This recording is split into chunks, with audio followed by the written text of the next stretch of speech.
Singularity. My name is Nikola, and you're watching Singularity FM, the place where we interview the future. If you guys enjoy this podcast, you can help me make it better by either writing a brief review on iTunes or by simply going to conversationswiththefuture.com and making a donation. My guest today is Petter Törnberg. Petter is assistant professor in computational social science at the University of Amsterdam, where he studies the intersection of AI, social media, and politics. His recent books include Intimate Communities of Hate, Why Social Media Fuels Far-Right Extremism, and Seeing Like a Platform, an inquiry into the condition of digital modernity. In our conversation today, I hope to explore how platforms have become the new eyes of power, why algorithms don't just reflect society but reshape it, and what it means to live in an age where complexity itself becomes the logic of control. So, welcome to Singularity FM, Petter. Thank you so much. It's great to be on. Fantastic. So, Petter, let's dive right into the deep end. James Scott taught us how states see their citizens. You argue that platforms have now become the new way of seeing. So let me ask you this. If Facebook, Google, and TikTok are today's eyes of power, what exactly do they see when they look at us, and what do they miss? Yeah, I think that's a great question, and it really hits at the center of our book. So I would say, because James Scott, and when he described how the state sees, I would argue that he actually described a specific way that the state could see, a specific way of representing people. And there's actually a long kind of Foucauldian literature on precisely this, and the fact that the modern state emerged together with statistics and demographics and these sciences in this way of representing people and understanding populations. And statistics, it's the science of the state, right? It's literally what it means. And I think those ways of seeing, in some ways, they represent a way of seeing the population like a type of machinery. So it has this hierarchy with components as institutions, and we can kind of take it apart. We can see how variables interact.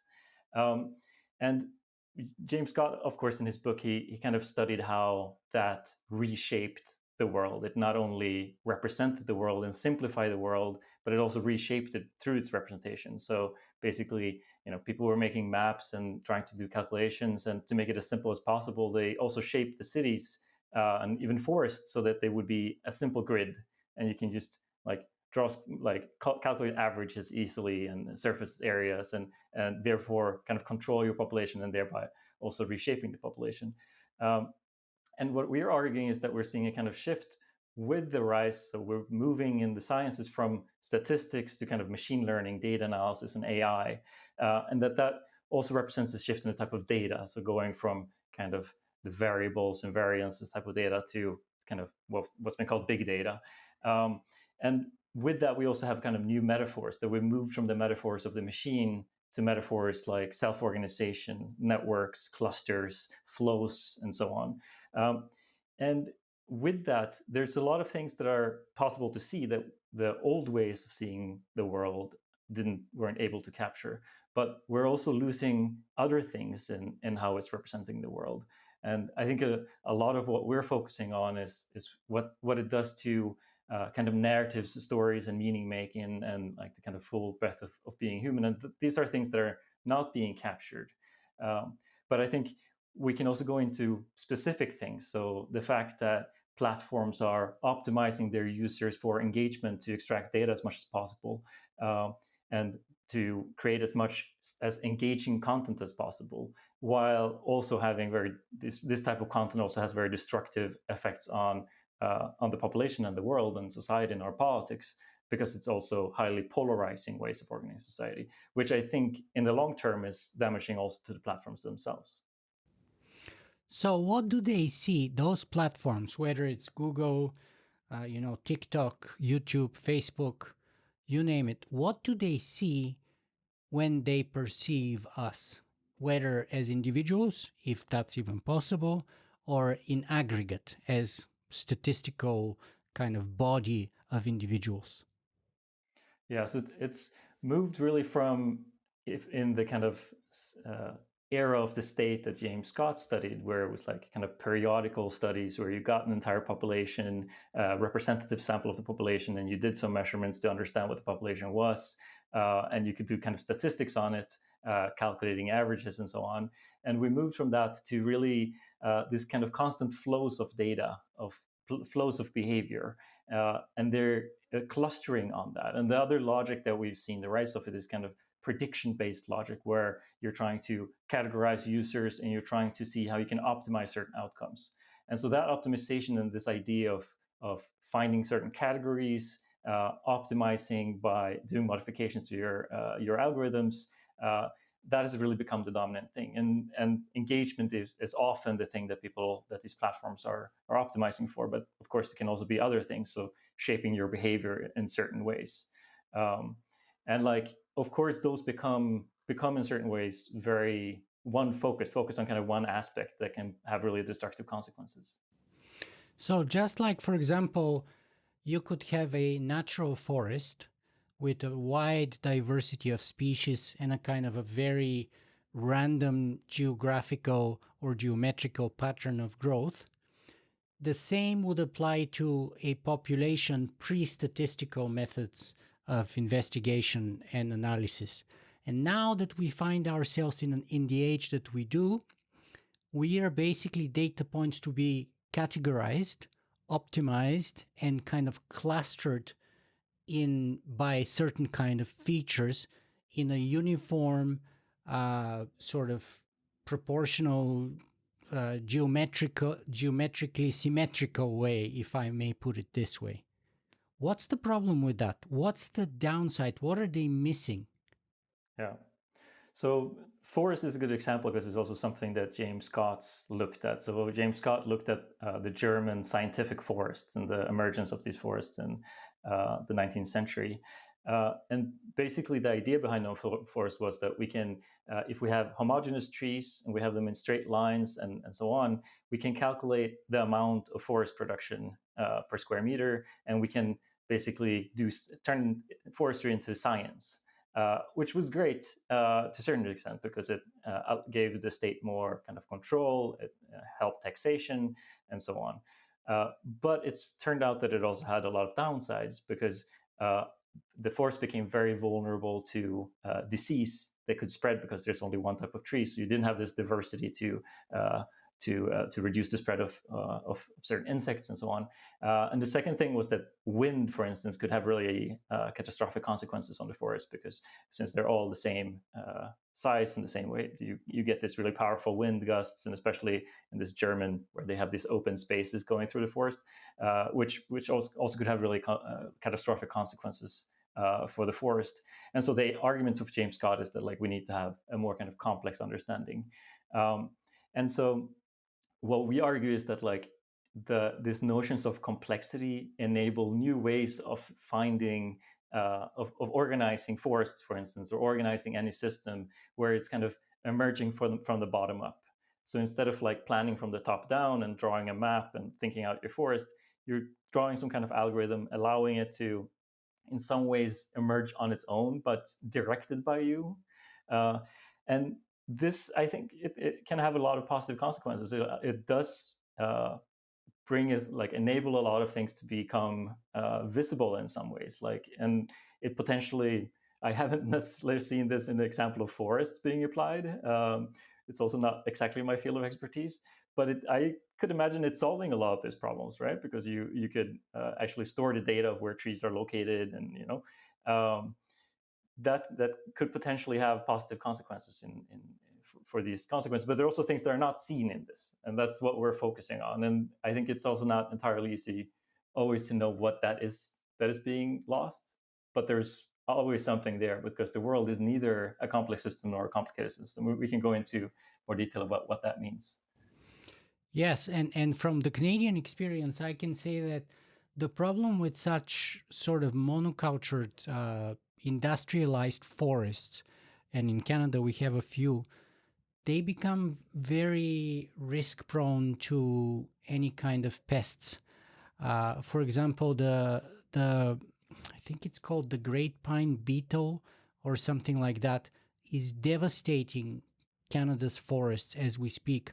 And one of the reasons is because there is a lack of diversity in the forest. So usually the pine trees are dispersed among a bunch of other trees, so they're not too close to each other. So if one tree gets infested with the pine beetle, it's hard for it to move to another tree. But once you get them all together and there's no different trees in between, then these beetles can basically just infest the entire forest and devastate everything. So the risk exposure grows up not just with respect to wind, but also pests or any other potential risk factor, right? Yeah, for sure. No, for sure. I think that, and this is the case for forests, but the kind of James Scott argument is that this generalizes to a broad set of systems. So cities would be another example where you or have humans cities in built. our case. Yeah, I mean, so cities being an example where like humans are living together in a big community, and like how do you organize this community in a way that has positive consequences, and then they were for a long period organized in the same way as in this kind of top-down way, this kind of functionalist way as the German forests. And the argument from James Scott is that the outcomes weren't great. So you have these kind of cities that were planned from the top down. He uses the example of Brasilia, and argues that it doesn't have the human scale, and so you're losing the kind of complexity of the city. And so I think that he makes a really important argument in this, in showing the way that the modern state, by its way of seeing and its way of representing the city and social systems and nature, how it could have unanticipated consequences when you make interventions to it, and often really catastrophic effects. And the Soviet Union, the communist system, was another example that he drew on quite extensively. Yeah, and in our case, as a former or recovering political scientist, I'm always concerned about the implications on power. Who gets to be empowered? Who gets to be weakened? How does that sort of impact the statuses or the different political participants within a democratic society? And is it like equalizing or distributing that power, or is it just focused in a single cluster of sort of mega power players and so on? But before we continue, let me just backtrack a little bit, because I just want to give a little taste to our audience here. But I want to backtrack a little bit in time and talk about the why first. The why and the who. So, in other words, who is Petter Törnberg? And what path led you from computational methods and social media research to writing Seeing like a Platform?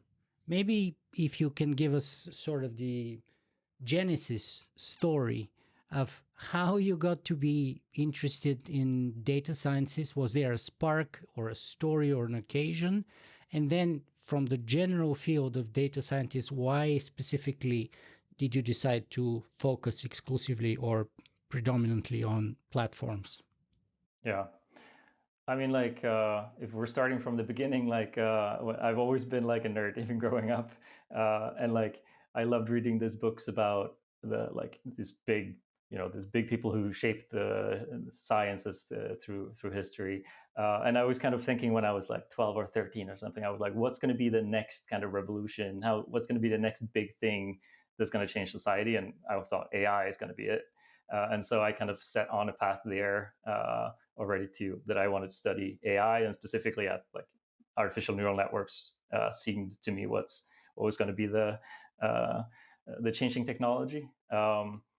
But then at some point, I also, because my brother, Anton Törnberg, who's a sociologist, professor in sociology, he was always the kind of sociologist and social scientist. And so we would always have these debates from being kids up until today, basically, where I was kind of the technical brother and he was the sociologist. And with that kind of interaction interface and these two different ways of seeing society and seeing the world, which comes with these two perspectives and these two disciplines, I kind of over time became more and more corrupted by him and kind of entered more into the social sciences, but also with this idea that with the kind of realization that it's not just about the technologies that are changing the world, because it's not that we don't have enough food or resources to feed or take care of everyone in the world. That's not the problem. It's that the problem is the distribution, and the problem is what happens to these technologies as they enter into society. And the hard problem is not to develop AI, it's that what happens to society as AI is developed, and how do you prevent it from leading to terrible consequences in the world and lead it to actually something positive. And so that's the kind of the longer story of what I've been interested in. But in studying artificial neural networks, because this was the path I ended up in, and so I chose the bachelor in computer science and the master's in complex adaptive systems, because that was the path in Sweden to study neural networks at that point. And this idea of complexity and emergence, because the properties, of course, of artificial neural networks are emergent. And thinking about the nature of that idea of complexity and how it became increasingly applied to understand also not only physics, but also the social world. Also, it's kind of spreading throughout the sciences. And so I became really interested also in that idea, and the idea of society as a complex system, and what does it bring with it. Because it was, of course, very much entangled with platforms and this idea that Facebook, couch surfing, all of this, like the sharing economy that would change the world and enable kind of a self-organizing society without leaders, without power, without the state. All of these optimistic ideas that we were all kind of living through like up until 2010, 2015. Like they all came with these complexity ideas that I knew from physics, but it also seemed different, and it also seemed like they were failing to capture something about the world that they were describing. And so I became interested in those failures, but also why are we using these terms, and what is the meaning of it, and what are the implications of it? And then suddenly became much more a question of power, and the question of who financed the development of places like Santa Fe Institute, and led to the spread of these ideas, and whose interests were supported by them, and so on. And thinking of it more as an ideology that is actually very, very much an expression of contemporary financialized capitalism, and so on. So this was kind of a long story through which this book developed, and a kind of folding in on itself as we kind of used the ideas of the book to analyze the book itself and the endeavor. And so it was a constantly changing kind of mission. Was there a single spark moment when you realized that complexity science and platforms weren't just technical tools, but actually new metaphors for power? Like an aha moment where you were like, okay, before today, I was the data science nerd. Today, I am about the power implications about data science. So that is kind of the really cool part rather than the data science itself. I think it was really a kind of a gradual thing, but I think also with during my PhD was really when I went from, a master's in physics, and then ending up my postdoc was in sociology. So, and during my PhD, it was kind of applying these physics approach, like these physics methods and metaphors to understand society, but at the same time also being kind of self-critical and like trying to understand what am I losing by doing this model, and like what is left out, what is this missing, and then seeing these methods being applied and these arguments and metaphors being applied at a scale, and like, but we're missing a lot here, and this missing has political consequences, and power, as you're saying, like there's this like it's the fundamental thing that we're all thinking that decentralization, networks, self-organization, that these are words that somehow would imply equality, democracy. Uh, and in fact, that's really not the case. There's in networks have like a tendency towards an extreme centralization of power, and actually, like a lot of these going into a network society is not like Manuel Castells was saying this is going to bring equality to everyone, because we all have equal possibilities. But instead, we get this extreme centralization of attention and resources and power into a small number of hands, and that is something that's completely kind of erased in the social science discipline around it, or at least was at the time. Yeah, we can even see that well represented in the music industry. My father-in-law has been a professional musician for over 50 years. And, in the good old days, he used to get, seven, eight, sometimes $10,000 a year worth of royalties, because he's one of the best jazz musicians in Canada. He's been in a number of movies all over the place. And so every year he would get, call it roughly 8 to 10,000, which is very, very substantial amount of money for a professional, for a working musician who has the father of 3 girls and stuff like that.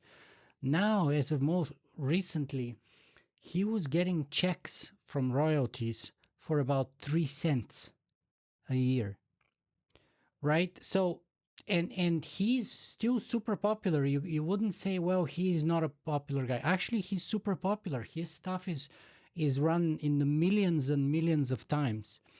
But because the platforms have shifted the way they handle royalties, and the piece of the pie for the actual musician has become infinitesimally smaller than it's ever been.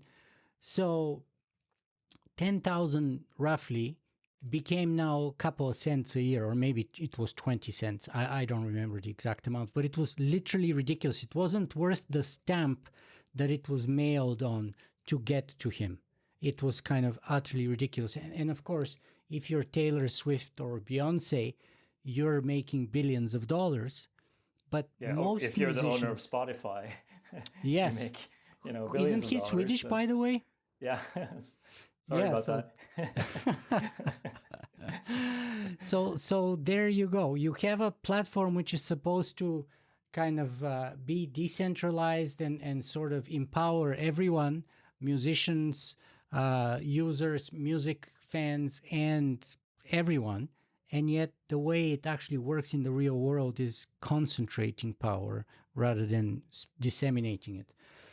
Yeah, I think this kind of transition of the internet and like early social media to the moment we are today, where we like went from all of these promises about democratization, like this public discourse that was going to be more functional and democratic and participatory, more equality, and we had all of this, data wants to be free, and all of the optimism that was at the moment where I was growing up, and like I in was the very much growing 90s. up on the 90s, early 2000, and like I was very much growing up on the internet, like early Yeah. nerd, IRC channels and stuff, uh, and how that was kind of betrayed, and we got this exact opposite, this extremely financialized, commercialized internet, where it's just completely dominated by a few extremely powerful platforms that are making their money through their power, not by being kind of competitive in like by selling the best stuff, but by locking us into ecosystems and then using that to extract rents, and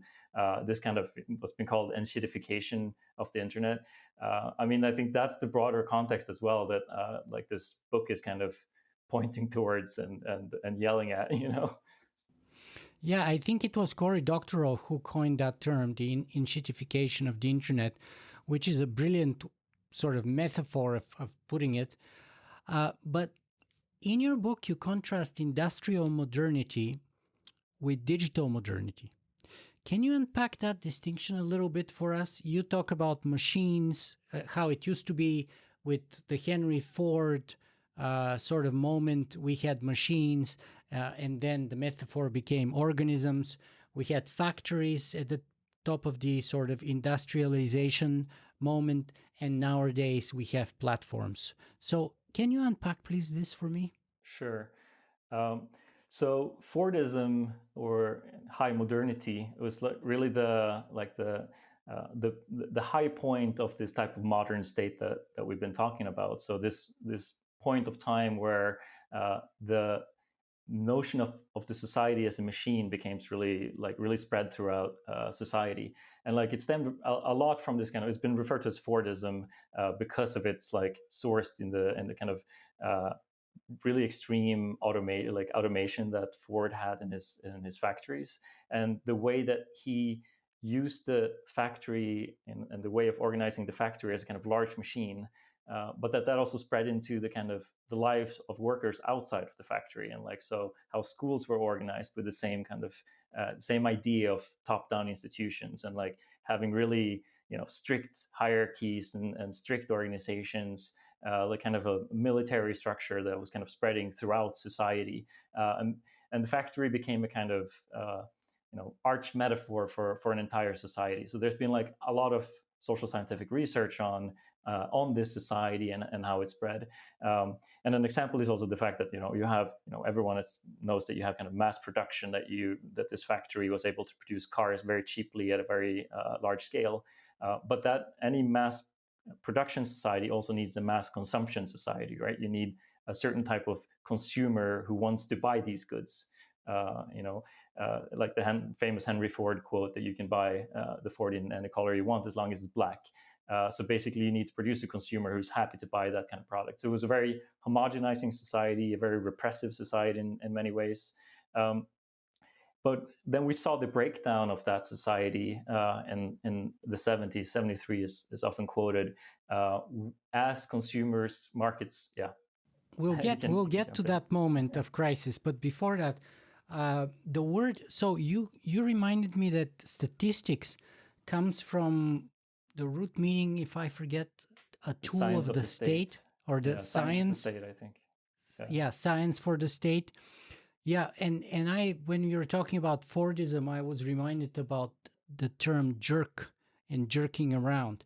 So basically, the militarization of production and Taylorism came into the Ford factories, and you literally had people with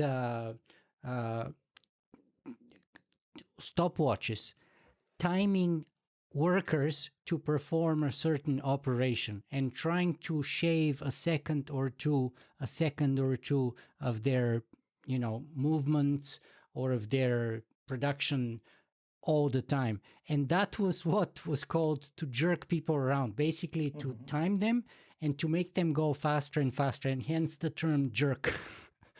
That's where it originates. Let's go back to power here. Where does power fit within this picture? Because there's an interesting transition that happens here from industrial modernity to digital modernity with respect to power, and especially the role of abstraction.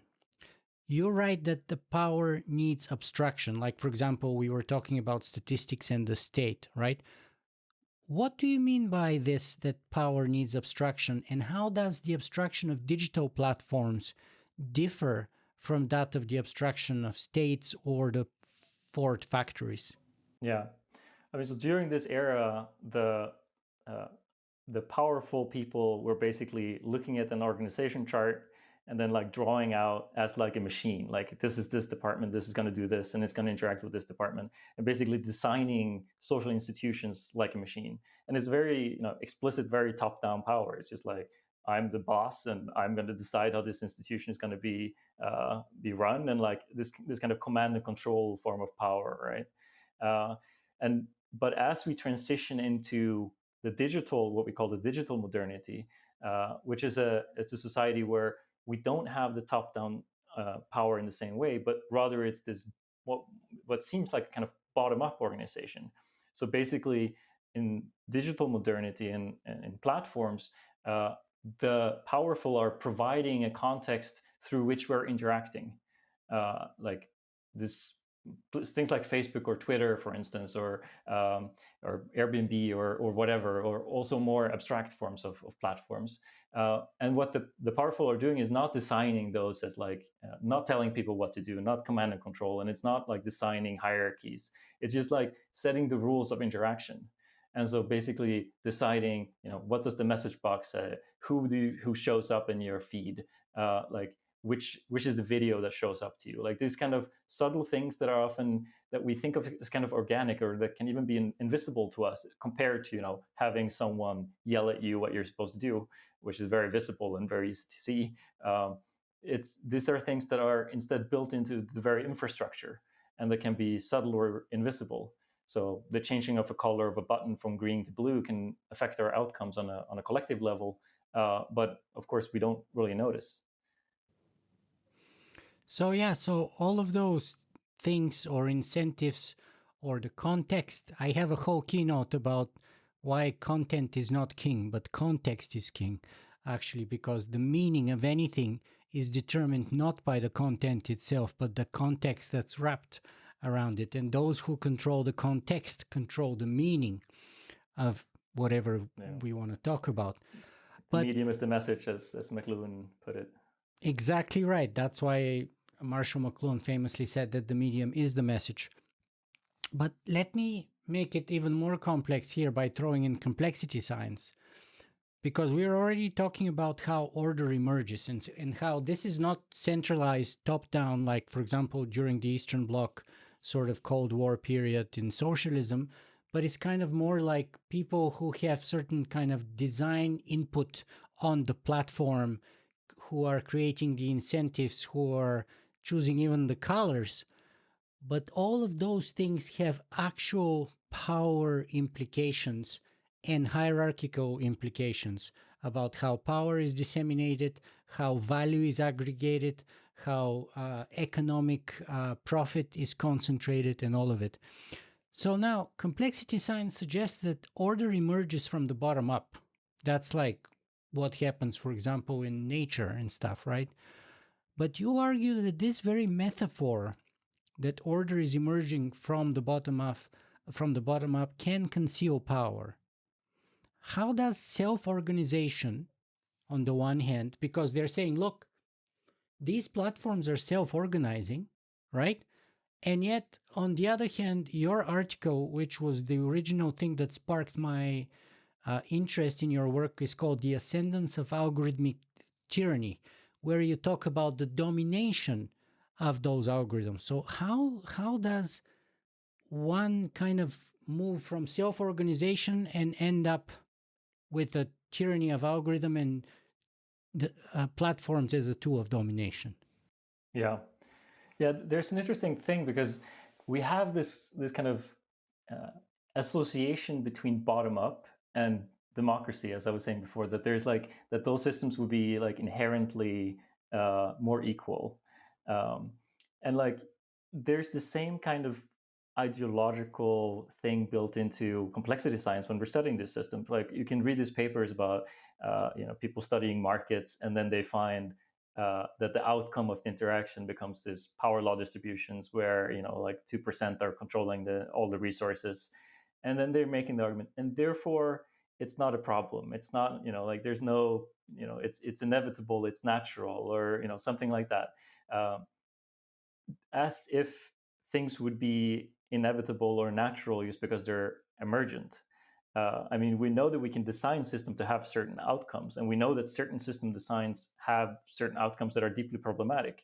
And now with data analytics, the tools of complexity science, with modeling and so on, we have extreme control over emergent systems. Like if you have a platform and you want to drive a certain outcome, you can produce that outcomes. But you can do it in such a way that the outcome is very hard to see. And so what we're saying is basically there's no such thing as like a natural self-emergent system, like self-organizing system. Like they're not natural just because they're self-organizing. Not more natural than a system that you're designing from the top down. Both of those are constructed. I mean, and to a certain degree, it's just reproducing the old kind of Foucauldian debate about the market, where this neoliberal ideology was saying that the market and the market outcomes are natural and like inevitable, and the state interventions are unnatural and therefore bad. And of course, the counter argument is like, no, actually, the market is very much constructed by the state, and it requires the intervention in a very active state to be anything like free. And and whatever that means, like the laissez-faire is just like, it's just a made-up concept that is pursuing a certain ideology.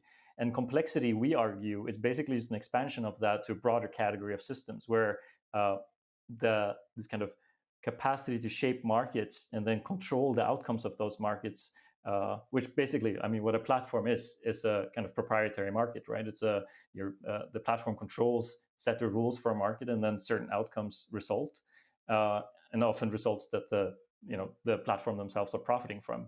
And so there is a kind of, it's just a continuation of the same type of ideology, but into the digital world, which gives these platforms new powers that are outside of the market. It gives political and social power and can shape our very culture. Even within the market itself, those platforms, they carve a niche and they dominate it. So within that particular niche, they become monopolies, pretty much. Even if you say, well, maybe not quite monopolies, they're oligopolistic, because there's like 4 or 5 of them. But Facebook, within the context of the Facebook platform, is a complete monopoly. No one else has any power of decision making. I mean, we've seen they have had this ethical overview board for a couple of years now, at least, if not longer. And every time the board comes up with certain kind of statement or suggestion or whatever, they're overruled and overridden.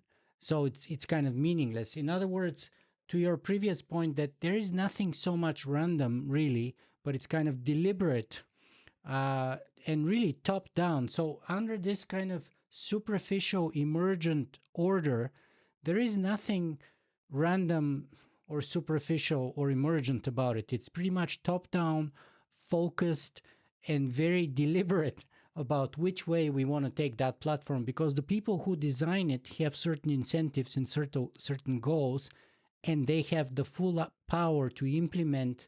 I mean, Mark Zuckerberg and his team are pretty much like Almighty God within the context of Facebook. They decide what goes and what doesn't go, what's right and what's wrong, how things are going to be. So if he decides... As Zuckerberg himself put it, like Facebook is more like a state than a company. And I think that this is something that, just like we were saying, I think this is precisely it. These companies are trying to be monopolies, and it's not monopolies in the old like way that we understood it from the kind of steel and iron kind of monopolies of old. Yeah. But it's these monopolies, these digital monopolies, where they're trying to control certain choke points as a way of gaining social political power, make people dependent on their infrastructures, and then thereby have technological control, and use that to extract rents from, not from having like the best product, but just from, we have, what choice do you have? Like, what are you going to do? And from very, and which is the core of enshittification, right? Like that, these are not companies that are trying to produce the best products. These are companies that are trying to make as much money as possible, when those are often very different things. Yeah, and we've seen that maybe in some ways their power is spilling a lot more beyond the technological virtual realm where they are founded in, and into politics, into economics, into the whole kind of structure, our social structure. And I can see how your brother's sociology can come very useful here, because you start up with a technological tool originally that was supposed to help everyone talk to everyone for free and all the time, all over the world, and like we can all be one big happy family. And actually the result is kind of very different, and it's definitely not free, but there's maybe even overwhelming costs which spill way beyond the technological realm into the politics, social,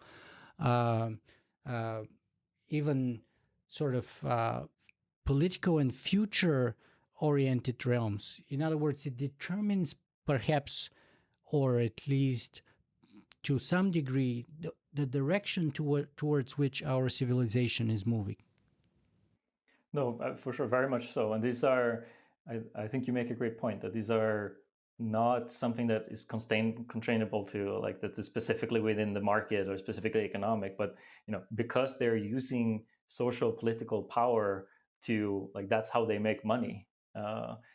That means that they're going to have huge consequences for like throughout society, and that this is really like a new model that is kind of characterizing contemporary capitalism, where it's just this kind of rentier capitalism, or it's been referred to as even a type of technofeudalism, where these companies are used trying to get control over society as a way to make money. And like the consequences for society are well known, like how it's affecting our politics, how it's affecting our culture, and our ability to kind of function as a society is very clear. Do you think that's an inevitable outcome? In other words, in your chapter on Anonymous, you talk about self-organization mutating into new hierarchies. Do you think that all bottom-up systems inevitably end up reconcentrating power? So it's a good question. I mean, I think any type of bottom-up system also needs some kind of top-down structures, some like scaffolding to handle those things, and it needs to be a kind of feedback. I mean, and we also have one chapter on Wikipedia, where we're coming in and we're looking at Wikipedia, which is this. I mean, this is like the one like wonderful example that everyone draws on as this kind of self-organization and early digital technology that actually worked out and is still an amazing community. But what we see when we look closer on those communities, that actually it has a lot of hierarchy, it has a lot of bureaucracy. It's very much a top-down institution, and like the reason that it functions and that it is democratic is precisely that it's not self-organizing. It's precisely that it's this kind of fairly hierarchical and top-down institution, which is it's very funny because there's this tradition of literature looking at the Fordist companies, these highly hierarchical top-down companies, where the CEO is kind of imagining the company is just working because of the plot he drew over this hierarchy. And there was this anthropological study showing that actually the reason that it works is that this model is wrong, and people are actually just talking to each other and working things out and telling stories and like developing their own kind of internal communities and complexity that is not visible. And that is also a lot of self-organization going on. And what we're doing is kind of the precise opposite. We're in an era where we're telling the story that these self-organizing bottom-up structures, and that's why they work so well. And we're saying, actually, there's a lot of top-down, there's a lot of hierarchy here, and that's also part of why it's working. That's actually what enables the democracy and the functioning and prevents centralization of power and resources. In other words, bureaucracy may be inevitable, but reconcentrating of power doesn't have to be, because proper bureaucracy will create some kind of checks and balances to ensure more equitable distribution of power or a wide diversity of point of views being represented. Whereas when you don't have that kind of structure and you have no bureaucracy whatsoever, you do end up still with some kind of highly concentrated power hierarchical structure. But there are no means to kind of make it more humane, if you will. Right? Tony Blair used to talk about capitalism with the human face, I think. But there is no way, once we are decentralized, once we go from central currency to Bitcoin, there is no way to have proper monetary policy that aims to accomplish certain kind of political or ethical or equitable goals, because the hierarchy is still there, but there is no mechanism to actually influence it in any way, other than the mechanism controlled by those in power, which is kind of counterproductive. So they're not going to be willing to go along that line. Yeah, I think that's exactly it, precisely this. And I think that there's a kind of like complexity in this idea of self-organization. It comes from the natural sciences, right? And like this metaphors of like a flock of birds that is just, there's no central organizer. It's just all the birds are following certain rules, and it leads to this functional pattern, this organized whole that works really well for everyone. And imagining that society can work in the same way, like humans can also self-organize in the same way. But the problem of that is, of course, that humans aren't birds. We're not ants. We can observe the system that we're in, and we can try to benefit from the rules of this kind of the structure of this and the way that it leads to certain outcomes. So if we were birds, we would want to fly in the back of the flock the entire time, so we don't have to work as hard, for instance, and that would lead to certain problematic outcomes over time, because we are reflective beings that can kind of see the structure that we're in and can adapt our behavior in a way that in complex systems that kind of adaptation doesn't exist. And so we do need this kind of feedback where there's a kind of higher level feedback system where, okay, we're now having a kind of centralization of power, we're having these problematic outcomes, we need to adapt the rules of the system, we need to adapt how this is functioning. And like you do need some kind of scaffolding, you do need some kind of hierarchy for that to function. And hierarchy, this very idea that like hierarchy would be inequality, and self-organization like would be equality, like it's just fundamentally wrong. Like that association, I think, is really the big threat to our contemporary society and our ability to address the problems that we have. Okay, say that again, because that's an important point. So, in other words, the very idea or metaphor or even story, if you will, that decentralization is good for democracy, is good for equity, it's good for redistribution or distribution of power, is actually false. Yeah, I would say that comes from, it's a metaphor, an idea that comes from the kind of industrial Fordist era, where to a certain degree that was true because power was organized from the top down and command and control and the man deciding things. But we're no longer in that society, and now that association between centralization and inequality, between decentralization and equality, and all of these things that you mentioned, becomes really destructive for any movement that is trying to change things, that are trying to improve society. So I wonder who ends up governing in this kind of digital modernity you're talking about, when leaders claim they're only facilitating self-organization from the bottom up. You see, they say, we're not in charge of it, we're not like running anything, we're not sort of creating it, we're just like empowering all these decentralized entities, and this is the resulting world order. So who ends up governing, and what kind of a world do we end up in? Is it like post-democratic kind of world, or is it a completely different sort of a new system? I mean, it's pretty clear who is ending up in power now, right? Like Elon Musk, the big platforms and the ones that are now have amounts of capital and amounts of power that is just kind of unprecedented in history. And in terms of the conventional form of democracy, we've just seen a kind of loss of power of the loss of capacity of the state to act. Since with the fall of Fordism, like since then, there's been a kind of move of power from democracy, from the state to the market, and this is just the kind of expansion of that as companies are starting to, in some ways, privatize the market itself and become kind of states that are controlling digital markets. And of course, it's reshaping politics itself, because our political system is not in any way immune of that. It's very much an expression of the ways that platforms, social media, define attention economies that lead to certain leaders and certain types of politics dominating. So it's very much shaping our politicians and our parties, and very much our politics. And I mean, we've also seen broadly for the last 26 years a democratic backsliding taking place, where we have fewer and fewer democracies in the world. Do you think we are still in sort of the new liberal world order, or even if it's like at that kind of a tail end of it, or do you think we've already crossed into a new regime of modernity, as you call it, and what does that even mean?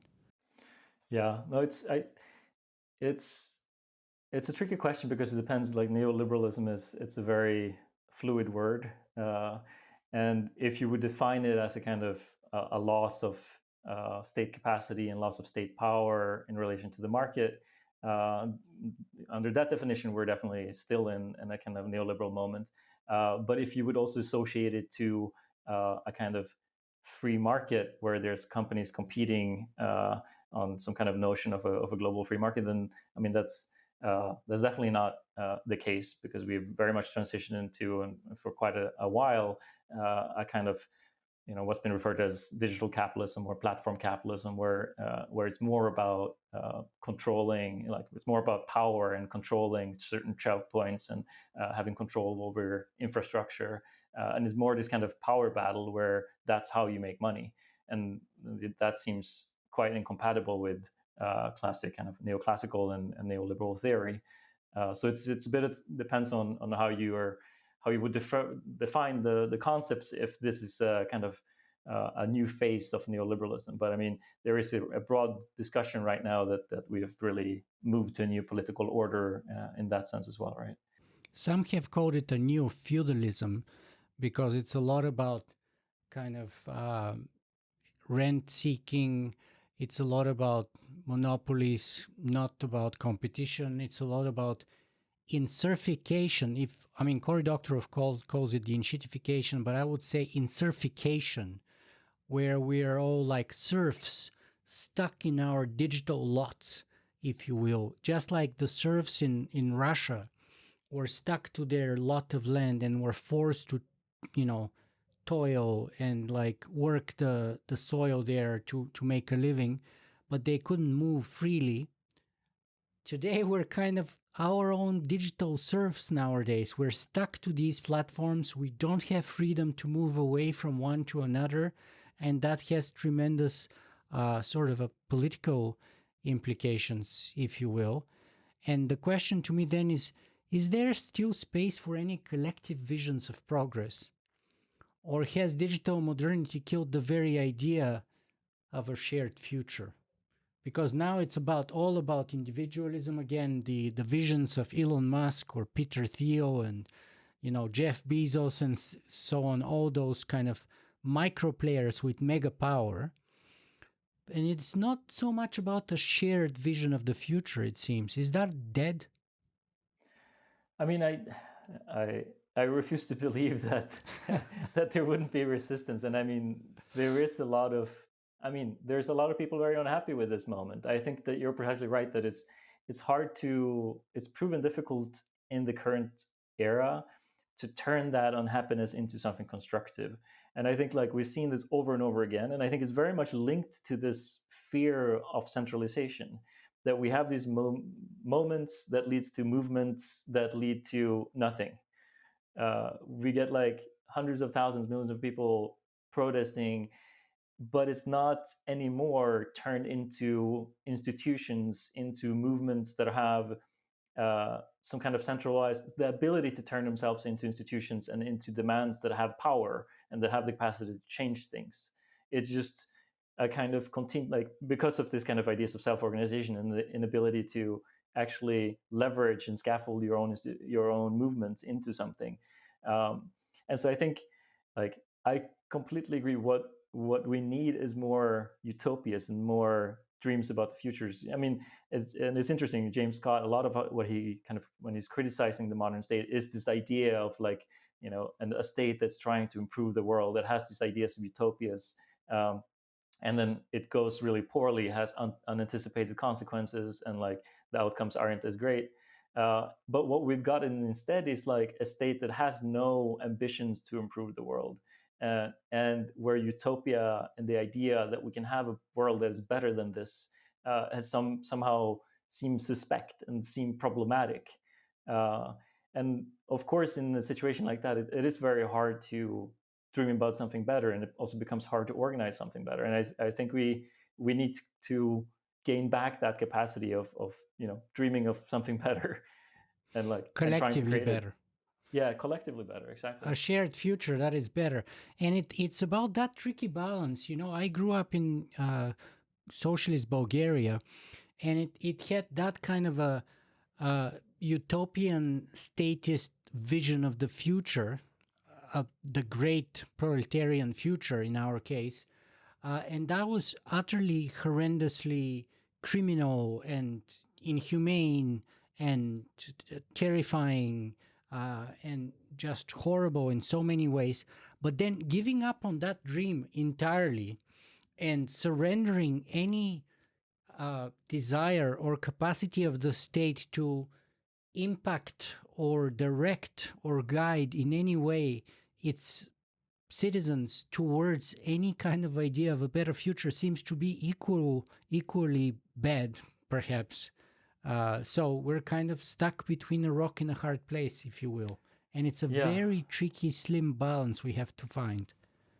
Yeah, and it really led the entire world. I'm from Sweden myself, and we were kind of, finding our own third way between the two blocks, right? And actually trying to like go to our own society that we would, would choose of our own choosing, like some kind of socialism as well. But all of those dreams and the very possibility to imagine something being different is somehow lost now, which I think is just really sad. I mean, because I get asked this all the time of like, I do these studies about social media and how we could improve social media, and then I get this counter question, but like, would this be profitable for the companies?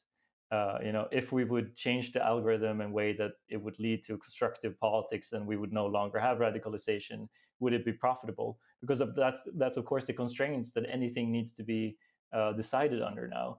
And like, no, probably not. Probably we can't design an algorithm that is both not functional for society, that's not leading to polarization, radicalization, racism, horrible things, but that's also maximizing engagement and advertising profits for these big platform companies.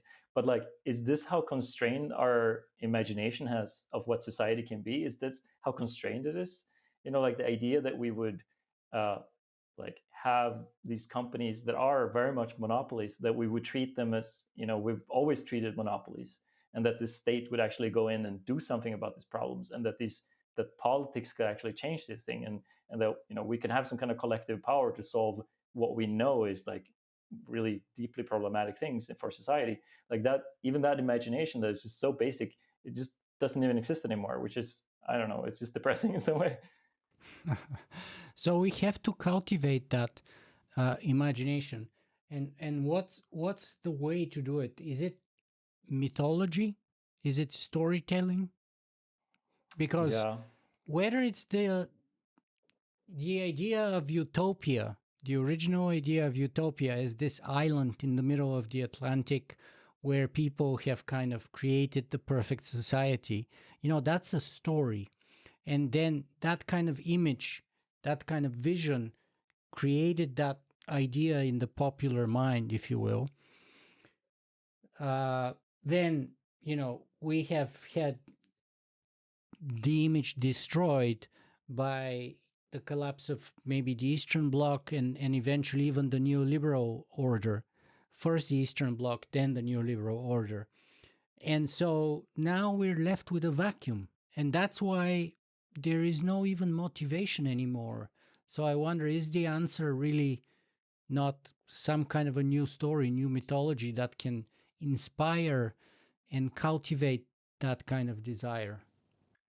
I mean, as an academic who writes in some ways stories for a living, this is of course what I believe, that we need to find some story that binds us together and that creates new communities and new paths of change.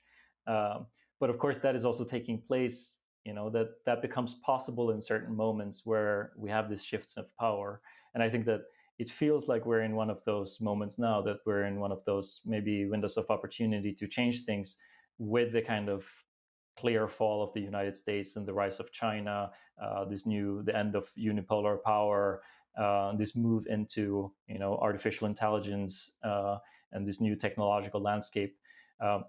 There are all of these reconfigurations of power and this kind of moment of uncertainty where at least there's some kind of hope to shape something new. And I think like this is the moment where stories maybe start to matter again. Yeah, and there's a possibility in change to actually do something about it, right? Because the old order is already going away if it's not completely gone. And then we are in this kind of moment of possibility. Now, maybe the deck is stacked towards a certain outcome, but it doesn't mean we cannot sort of change the odds, if it were, or maximize the odds that we have. So let's talk about AI, because that's the technology of the day. Your conclusion frames AI as crystallizing digital modernity into what you call biopolitics. What do you mean by that? So in some ways, I think AI and it becomes a kind of boiling down of a lot of this logic into, because I would say that AI is like it's so much more powerful than the platforms ever were as a control as a technology of power in kind of shaping our behavior and shaping our outcomes. And I mean, we're only beginning to kind of study the implications of this, but it's I think it like we talk about things like alignment, right? And like these alignment problems and so on. But of course, like this idea that we would align AI with humanity as if there was only like one humanity that had one interest is of course completely false, and is rather about a kind of power struggle of deciding what interest and what fundamental epistemology the AI will support and what it will pursue, and it becomes much more nuanced and dangerous in that sense.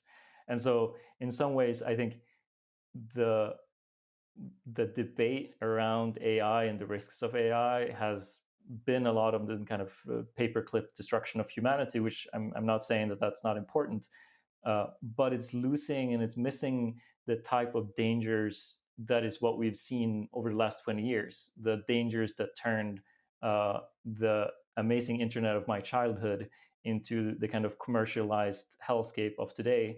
That those are precisely the same companies that and the same economic interests that have that are controlling AI and that are shaping what AI is becoming, and that will of course use AI to pursue their interests and to gain profits through the same type of feudal powers that they've been pursuing so far.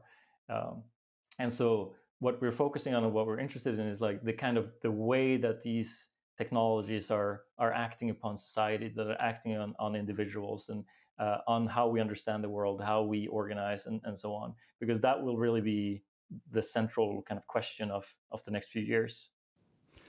My epitome with respect to AI came maybe about 10 years ago, maybe 12 years ago. But anyway, it took way too long for me to be happy with myself.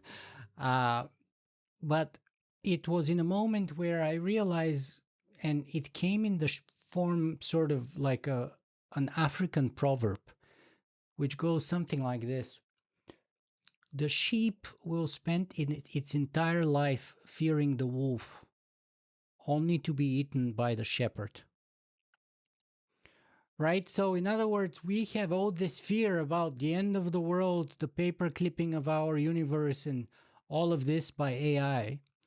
But actually, it's a lot more about what Frank Herbert said, which was in the beginning of June. He has this tiny little paragraph where he talks about there were these people who wanted to free themselves by outsourcing their thinking to the machines, only to find themselves enslaved to other people who control the machines. So to me, that's kind of been the bigger danger. Not to say that wolves are not dangerous, they are, but chances are if you're a sheep, you're not going to be eaten by the wolf. You're almost guaranteed, especially statistically speaking, you're guaranteed to be slaughtered by the shepherd. And that's what the platforms are to us. They're our shepherds. And they're sending us off to focus on the wolves. And there are wolves in the world and there are real dangers. But statistically and probability is that's only redirecting our attention for their own usage so that they can make use of our wool, our milk, our meat, and everything afterwards. That's how I kind of came up to this. I think that's a great metaphor. It's really nice. I think that the context to kind of see this in as well is like where AI is now in these terms is kind of where platform capitalism was in, I don't know, 2008 or something, when we had, all of this financial capital flowing into Uber and these companies. And it was kind of what's been referred to as the millennial lifestyle subsidy, because all of this financial capital was basically, almost free taxi ride in any city in the world, order takeaway with discounts, subsidized by venture capital, and like it was hard to hate on platforms back then. And then we've had this kind of gradual and shittification again, where once they've reached a kind of monopoly, they've, in the sense of we've become like dependent on these infrastructures. The buses aren't running as well anymore in the cities. All of these kind of breakdown of other things that have made us dependent on these companies, and we don't have any choice anymore. Then suddenly prices are quickly rising, and the services are becoming worse and worse. And like right now with AI, we are in the kind of millennial lifestyle subsidy moment of AI. Maybe it would be more fair to call it student essay writing subsidy moment of AI, where these services are being subsidized and we have this very free competition and just burning endless amounts of capital for these purposes. But there will be a moment, and it won't be that far, when these platforms and these firms are trying to figure out how to actually profit from this, when they're trying to use their socioeconomic, socio-political powers that are gained by these technologies to try to profit. And then it's not going to be so great anymore. Yeah, to me, that's actually part of the problem, is because we have currently hundreds of billions, if not trillions of dollars, more like trillions of dollars invested in AI. And yet, we are not investing in humanity, really.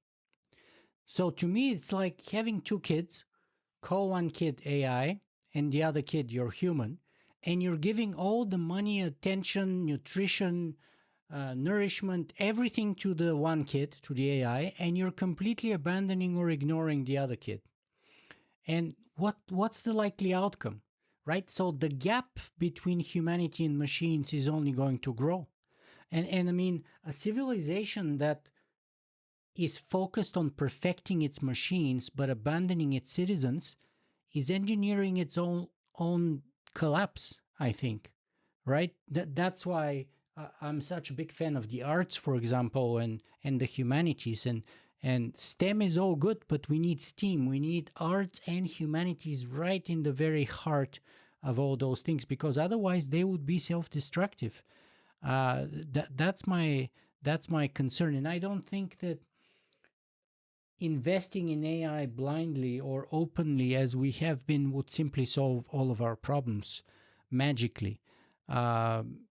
They're so complicated. Like, take the Gaza situation, right? Horrendous situation. Very clear crimes against humanity in my book and stuff like that. That could never be solved by AI, right? No matter how smart it is, you need political will, you need sacrifices, and you need responsibilities. Maybe you could even need punishments and criminal investigations and stuff like that, right? So it's not just a matter of intelligence. No, absolutely. And I think it's, in certain ways, it's also like we're even blind in seeing like these financial investments going into these firms and the way that society is being organized.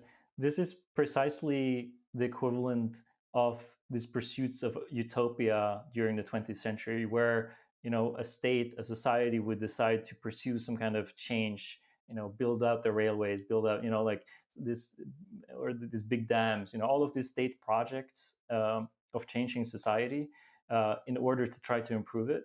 And in some ways, AI right now is not different from that. The only difference is that it's not pursuing a utopia. It's not pursuing like trying to improve society. Like, that's not why financial capital is going into this. It's because there's the hope of getting a very powerful technology that will get you a monopoly that would allow you to extract capital at like an unprecedented rate.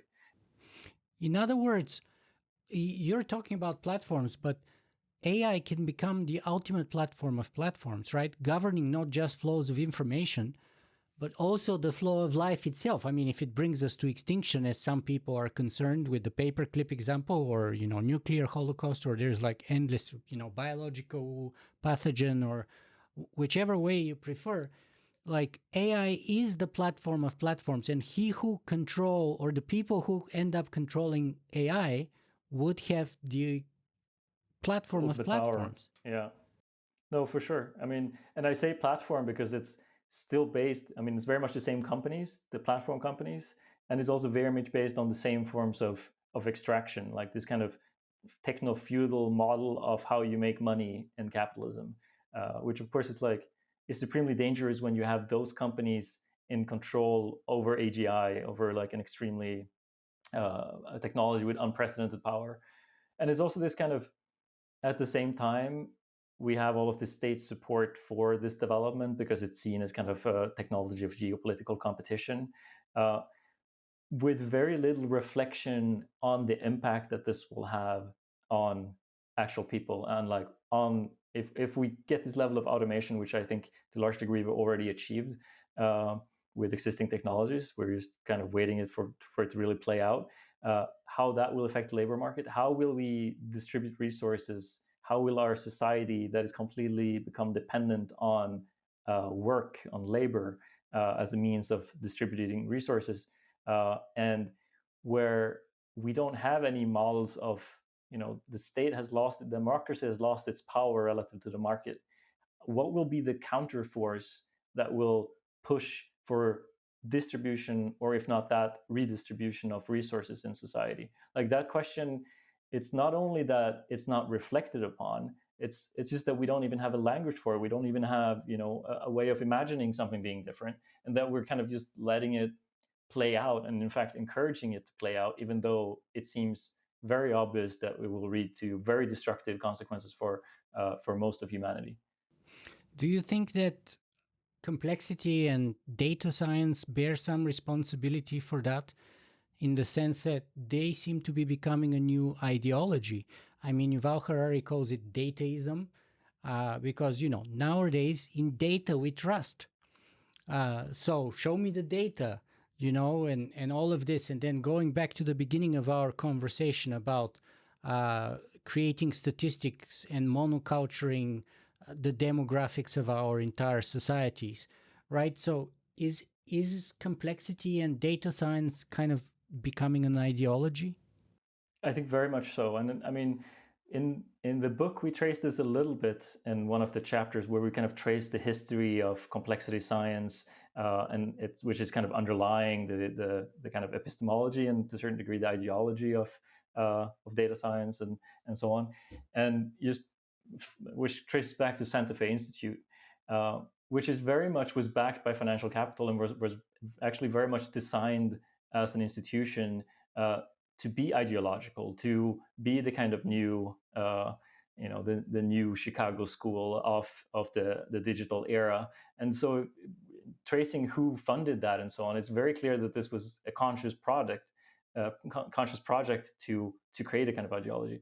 And we have that paper didn't end up in the book. It's called For Heterodox Computational Social Science.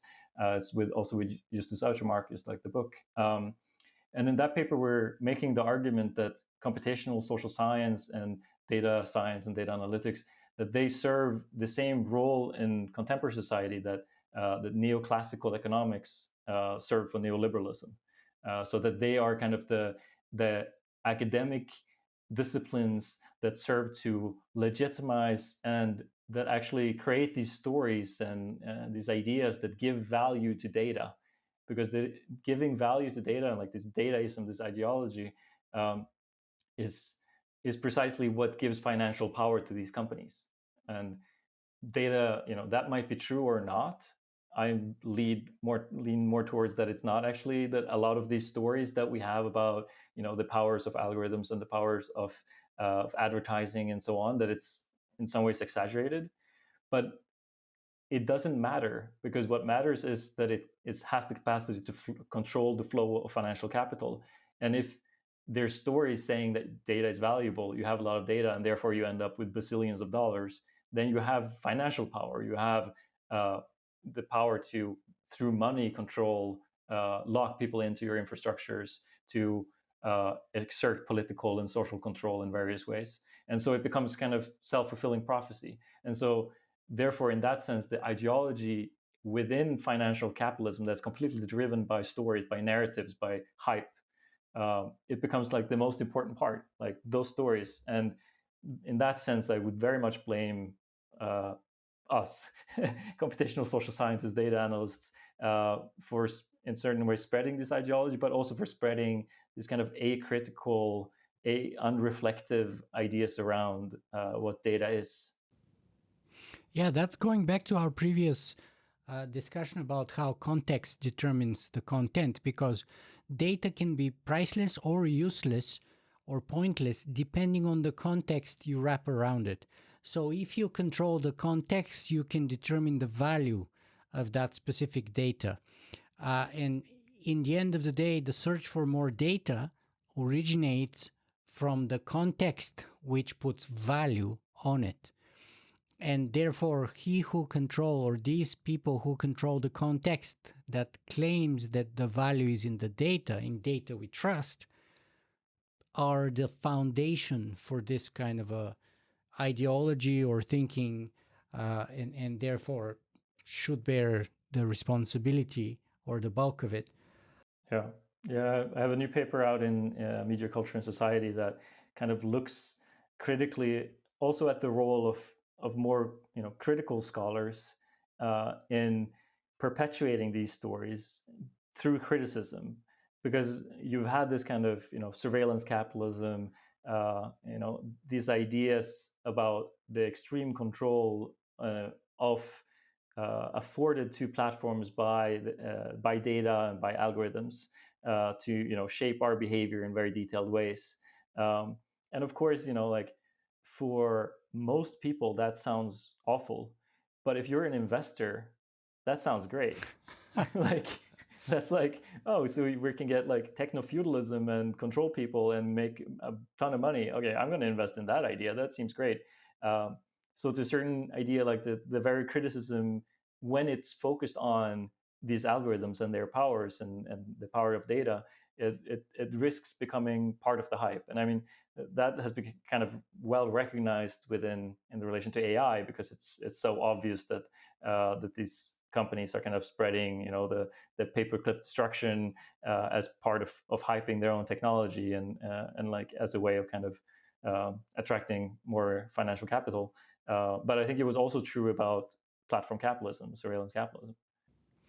It's interesting that Warren Buffett often talks about, when he's looking at whether he's going to invest in a company or not, he's often talking about whether the company has what he calls a moat, which is again a very kind of a feudalist concept, right? So you have your kind of fortress, then you surround it with a nice moat, so the enemy, he has hard time getting to your walls, your city's walls, and it's all kind of very feudalist language, very interesting to me. Or as Peter Thiel put it, competition is for losers. Exactly. And we know he's not the most pro-democracy guy, sort of, among those. But let me ask you this. Is the tyranny in algorithmic tyranny worse because it feels voluntary today? I mean, the older I grew up under a communist tyranny, okay? And we all knew that the government would tell you one thing, and we knew it's a lie. We knew it's not. We couldn't say it necessarily, like can't vocalize it, but everybody kind of knew. Nowadays, it seems that awareness, that consciousness is gone. People are completely taken in, it seems to me, and completely absorbed.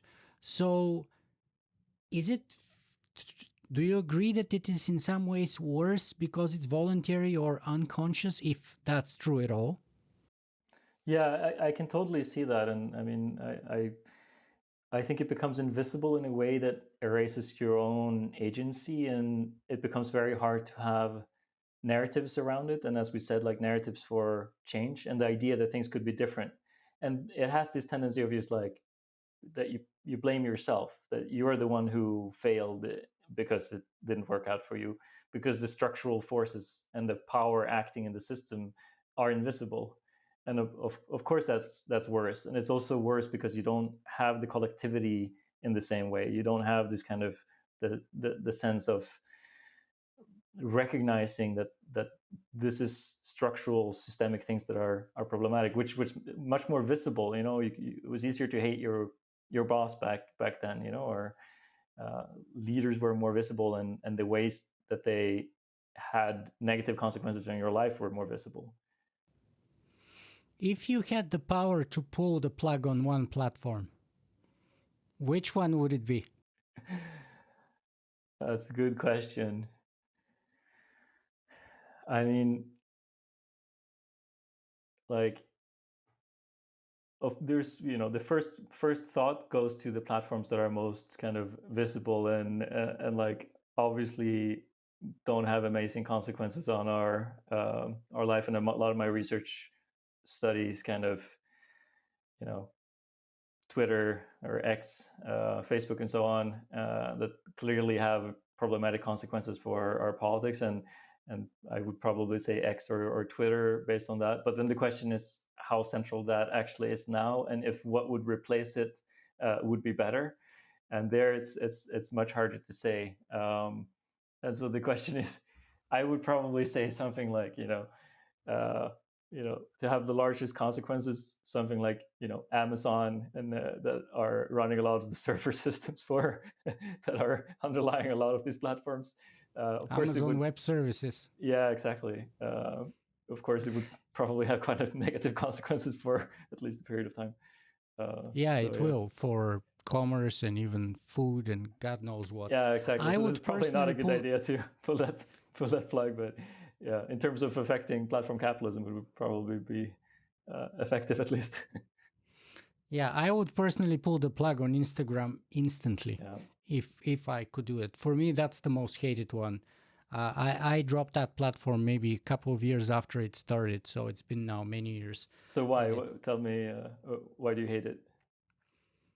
I think, to my knowledge, it's kind of the most addictive, the most ADD incentivizing one, the most superficial, the one that gets us at the more kind of primal level,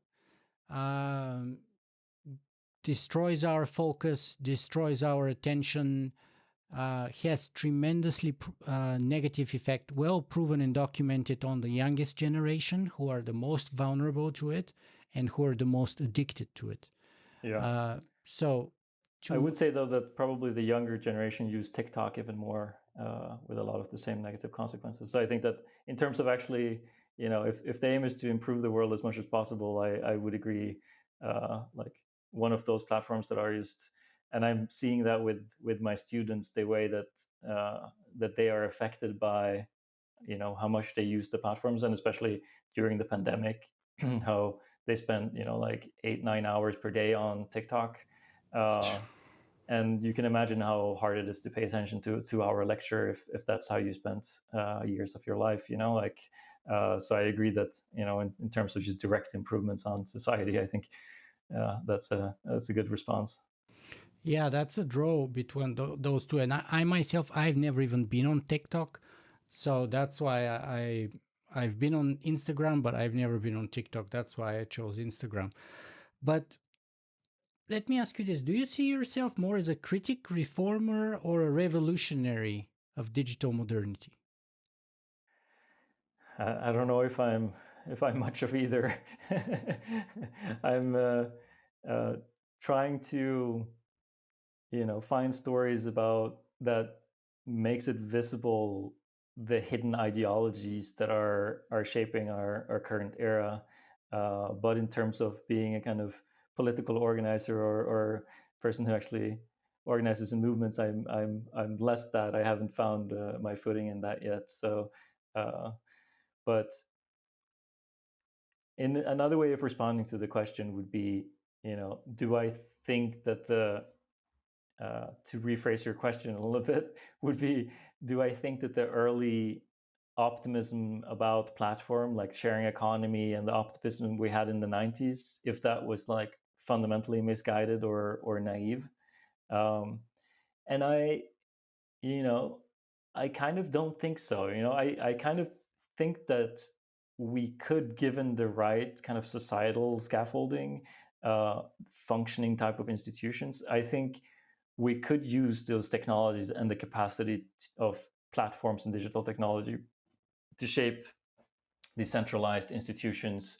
I think that could be extremely powerful and useful to find new ways of organizing our economy and our society. And I think that if we had the ability to imagine things differently, if we had the political capacity to organize, I think we could use those powers to do really amazing things. Like if we had, the ambitions of utopia now with these technologies and with these new powers, I think we could do a much better job than the state that James Scott was criticizing.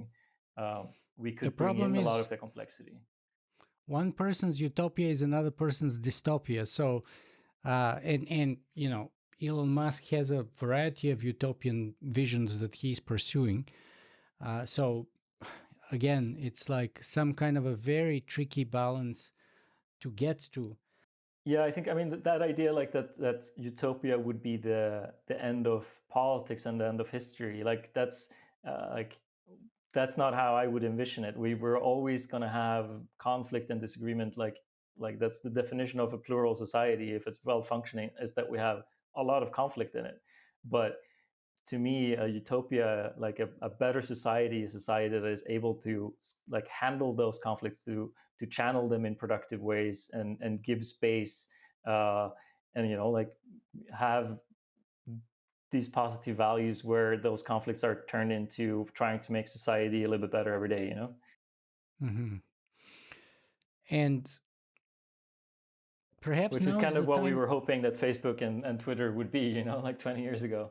Yes. We were hoping that those platforms would enable us to do that, and they've done the exact opposite.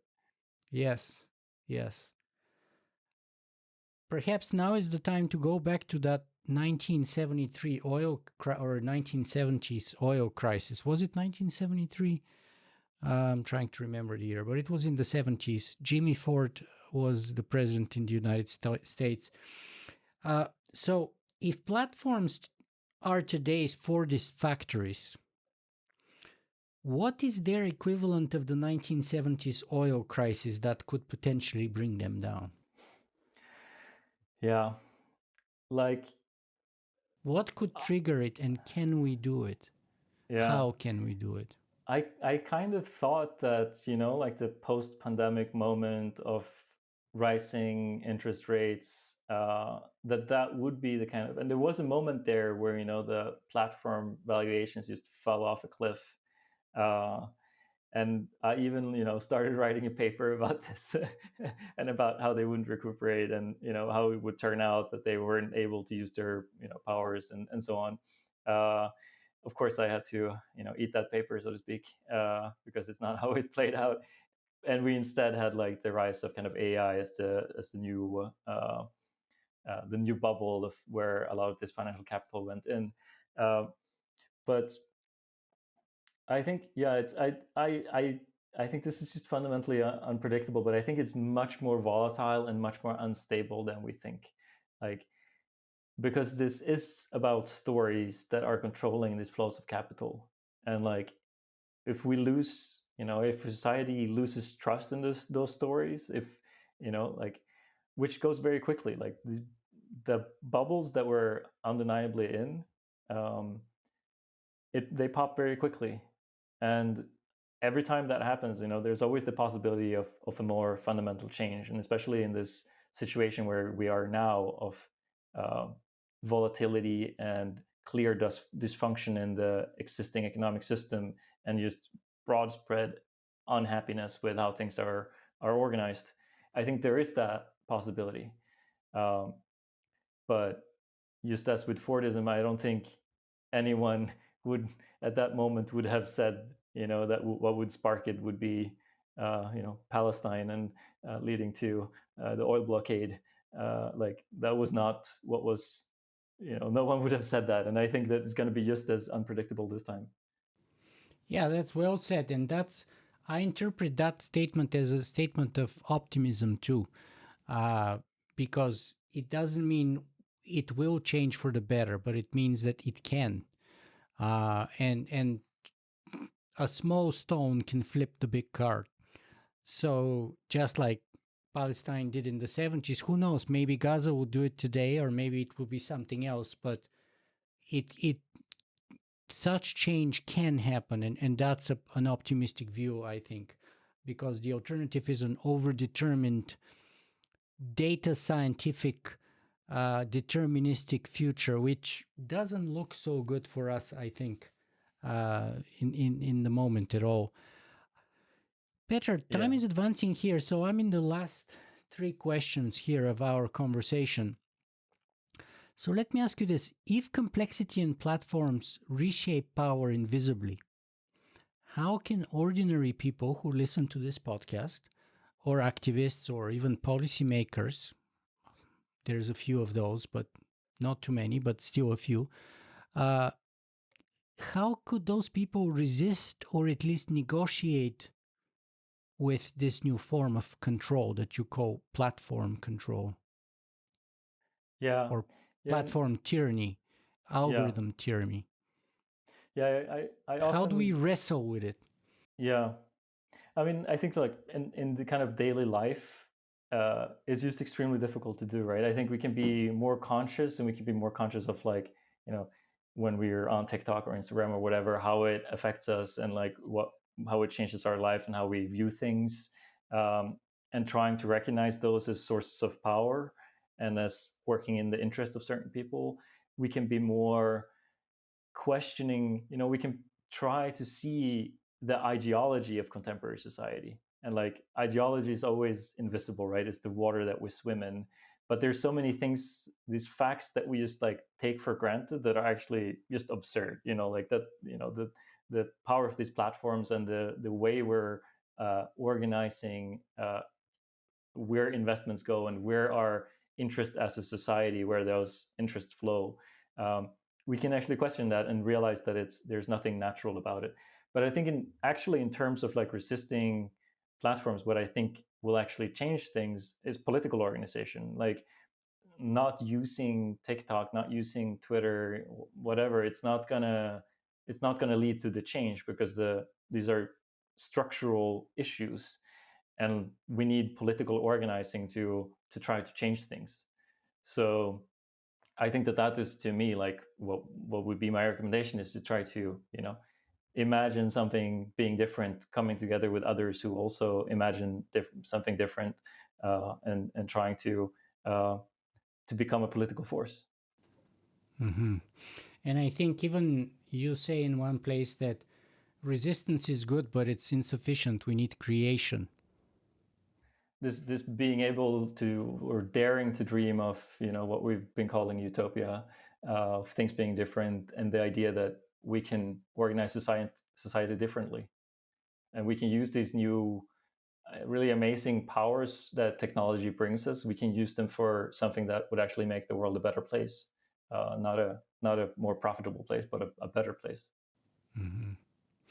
Petter, what's the best place for people to find more about you and your work? So Blue Sky is probably the best place. I post a lot of my research as kind of summarized threads that I explain them clearly. So that would probably be the best place. Also post whatever interviews and articles I write. So yeah, you can find me there. Well, the last question that I always ask of my interviewees is this: what's the final message that you want to send us away with? Is it something that I should have asked you and I didn't, that you think it's very important? Or is it something that you want to reinforce or to bring our attention to? What's the best way to wrap up our conversation here today? I think we've covered most of it, but I think if I want to emphasize something, it is the idea that change is possible, and that these technologies could enable us to have a really amazing society, but it requires political power, and it requires us to organize and try to create that society and to be able to imagine it. Change is possible, but requires political power. And if I may add, it requires commitment. In other words, it requires a skin in the game. We need to be willing to sacrifice something within that game of politics towards change. Otherwise, as long as we're not willing to have any skin in the game, we can just go and wave our flags and then go home and nothing changes. Yeah, I think that's well put. Well, Petter Törnberg, thank you so much for being with us today. Thank you. It was a really great conversation. I enjoyed it.